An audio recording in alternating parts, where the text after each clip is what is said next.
Hi there, my name's Bill Clement, Managing Partner of Southcoast Financial Partners.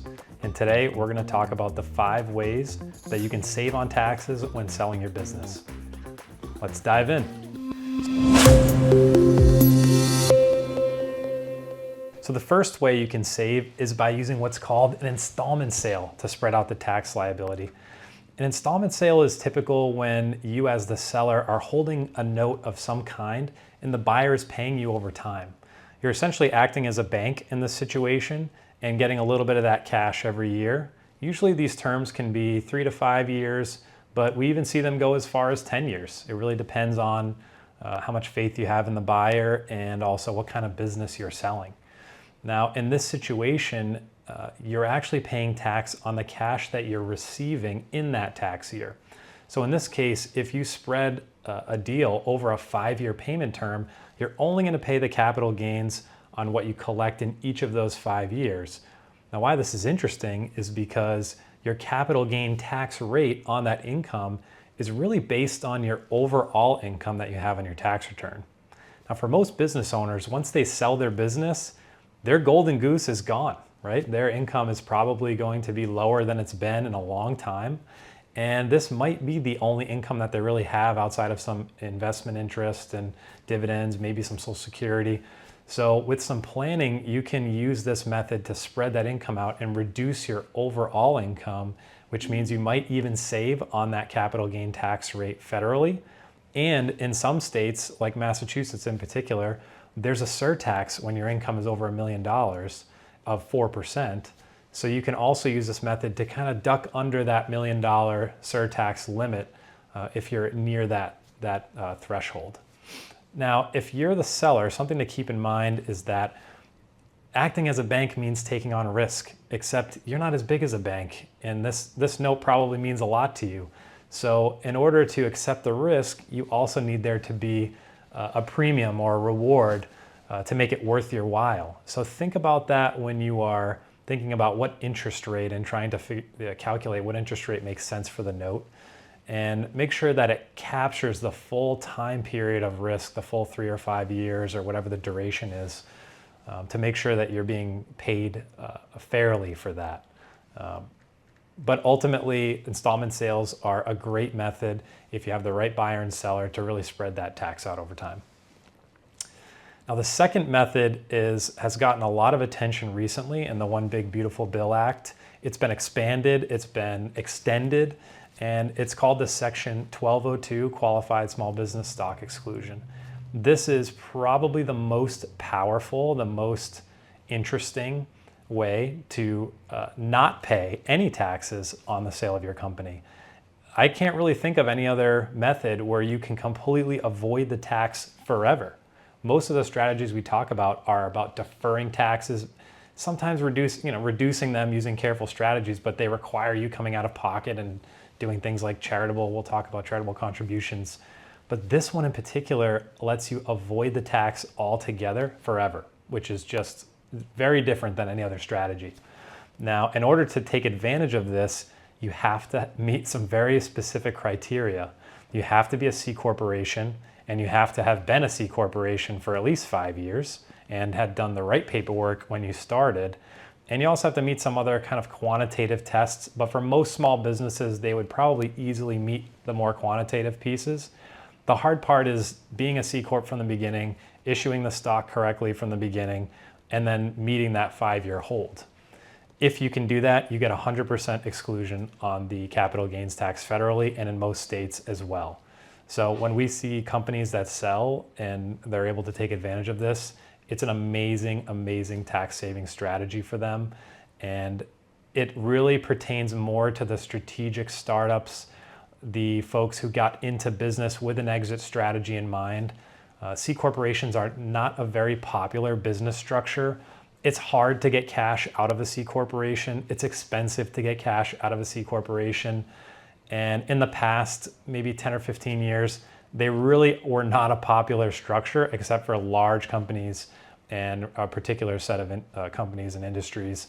So I expect to see this make a resurgence, especially with the attention that's going on here and just the amount of deals that are happening.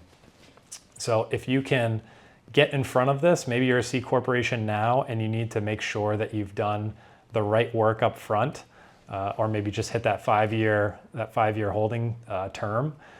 Or maybe your exit strategy is at least 5 years from now and being a C Corp works for you between now and then.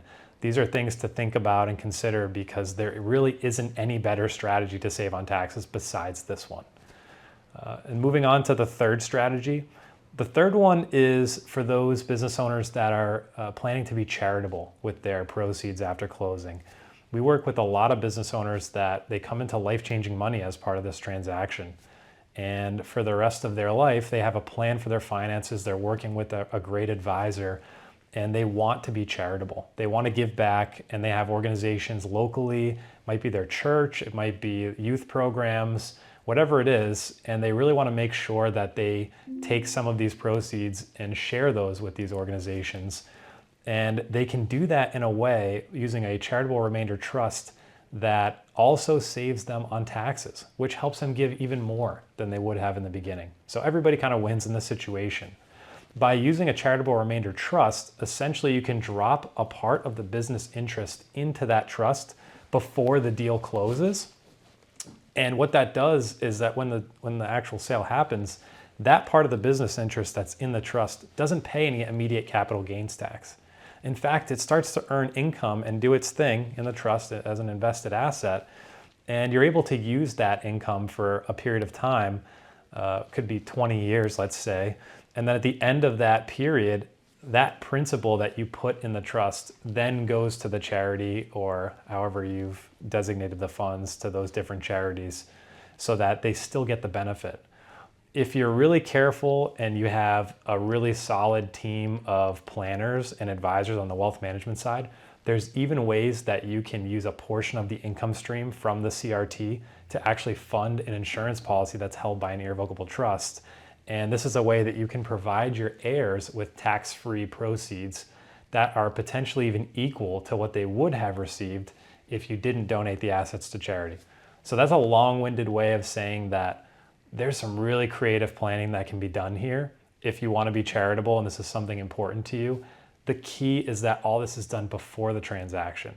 It can't be done afterwards. There has to be a plan in place and you have to work with your deal team beforehand to make sure this is set up. Now moving into number 4.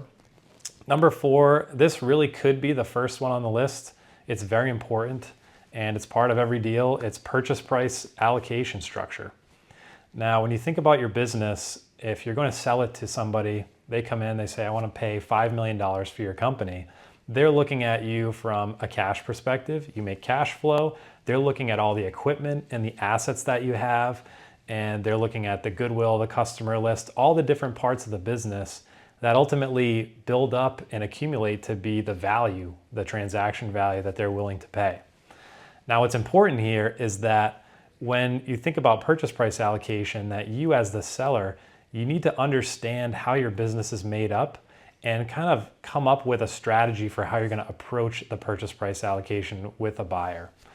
This is important because goodwill and the intangible assets of your business are taxed at a lower rate than the physical assets of your business, like equipment, like property, like inventory. Those are taxed at a higher rate because you have what's called depreciation recapture on the equipment. And then inventory is considered what's called a hot asset. So it's really part of the ordinary income bucket. So depending on what kind of business you have, you really want to do some careful planning well in advance to kind of reduce inventory to a low number. You really want to understand the depreciation recapture amount for all the equipment that you bought. If you're like most business owners, you're taking advantage of Section 179 and bonus depreciation, your tax CPA is probably telling you to buy equipment every year. And you're probably a smart business owner and you're doing that and getting the 100% write-off of that asset in that year. The thing about depreciation is that it's a temporary deduction. So when you eventually sell this asset back, you have to recapture that depreciation and it's at a higher rate than capital gains tax. So it's really a tricky situation. The way that the IRS looks at this is that if the buyer and seller used a reasonable method, their arm's length, and they come to an agreement on what all this stuff is worth, the equipment, the inventory, the goodwill, the non-competes, all the major pieces of the deal. If buyer and seller can come to an agreement on that, then that's good enough for them, typically. What's better? How is fair market value better defined than these two individuals arm's length agreeing on the numbers? So that will get filed as part of an 8594 with the tax return. Again, the key is that you understand your allocation early. You don't want to go into the deal and let the buyer drive this process. It's typically overlooked. A common issue that we see is that this comes in after the purchase and sale document's already kind of circulating. It needs to, or the asset purchase agreement. And it becomes a point of contention between a buyer and a seller, and it can really gum up a deal and slow things down. So you want to get in front of this and maybe even lean in with it to make sure that the buyer understands where you stand.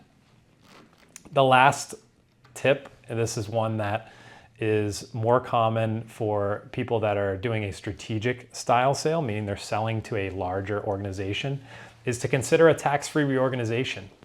So what this essentially means is that you take the equity of your business and you sell it to the acquirer for equity in their business. Instead of getting all cash, you're kind of handing stock for stock. The IRS allows you to defer the tax, the built-in kind of capital gain on your original stock, into the new shares of the new stock and kick that can down the road so you don't owe any taxes on the equity that you roll over, and you're getting that second bite at the apple. You still have those shares. You can use them. You're a stockholder until you then sell those new shares in a future deal at some point, and then you settle up the taxes at that point. Now, if you do kind of a partial equity and cash, like maybe you want to take some chips off the table, take some cash and roll the equity, which is common, then you're just going to pay the taxes on what you actually take as boot or cash in this case. So this is a really nice approach for the business owner who has a little bit longer of a tail in their life. Not all business owners that are selling are near retirement. Some are much younger. And we've worked with many younger business owners who rolled 50%, 60, 70% of their original company into the next deal. And that's really going to pay off for them down the road because they get their new position. They're not paying any tax right now. They take some cash, they're happy, and it's really another investment for them, another bite at the apple. So this is a really interesting way to think about when you're thinking about selling your business. It's an interesting way to think about your future and maybe not needing to liquidate 100% of the equity all at once. So those are the 5 tips that you can use when selling your business to really avoid taxes. In order, they're using the installment sale. It's the qualified small business stock as number 2, leveraging those charitable remainder trusts as number 3, the purchase price allocation structure, being strategic about that, and then considering a tax-free reorganization or some kind of partial equity rollover into the new company. Those 5 methods they're only 5. They're very popular. They're very powerful. There are plenty of other strategies. And the key here, and I kind of in closing thoughts here, is that you need to start this process and start thinking about these things probably about 3 years before a sale. This gives you as the business owner enough time to assemble the right people. It's to get people that understand how deals are done, the components of a deal, and also the specifics of your business and how your company will end up in a transaction from a tax perspective, how this affects you. All those things are important, and it's important to have those discussions early because your actual net number that you keep from a transaction might be a lot different than you think it is. And as you're planning your financial future and you're working with your wealth advisor, you need to know your numbers. If your transaction number is wrong or it's off and you get to the point where you're ready to close the deal and then realize, holy cow, I have all these taxes to pay, it's really going to make a mess of your financials, and you'll end up in a fire sale situation. We've seen it before, where you end up with so much deal fatigue that you just close the deal to get it closed, and you left a lot of money on the table with the buyer and with Uncle Sam. So the key is to get a good deal team. Ask your CPA, what experience do you have with deals? Do you understand the different tax structures and implications? Can you advise me on deals? Ask your wealth advisors and your wealth managers the same questions. How do they approach deals? What are some What are some key things to think about and plan for as it relates to your own financial goals and your family's financial goals for the future? Usually 3 years is enough time to get going. You can always start earlier than that. You just really want to avoid being in a fire drill situation where you're trying to close a deal and do all this planning at the same time.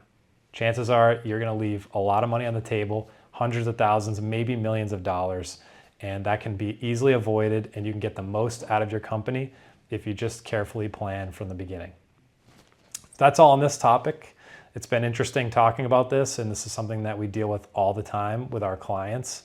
And there will be more topics like this and other information that's hopefully helpful to business owners and entrepreneurs through our company. So thank you for tuning in, and we'll see you next time.